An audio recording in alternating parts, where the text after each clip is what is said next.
Dia ambil syabu, ganja dengan arak. Ya, betul.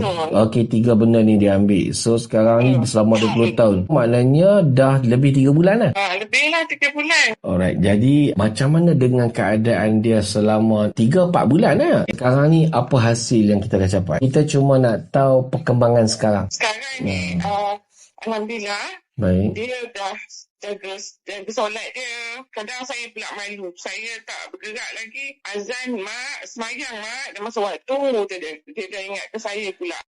Tiap-tiap malam saya akan buat taklim, baca hadis kat dia. Jadi apabila baca hadis tu, dengan dia dah stablekan dengan minum air Pak Yus tu, dia mudah agama masuk dalam diri dia. Mudah dia faham. Jadi apabila masuk agama dalam diri dia, cepat terima.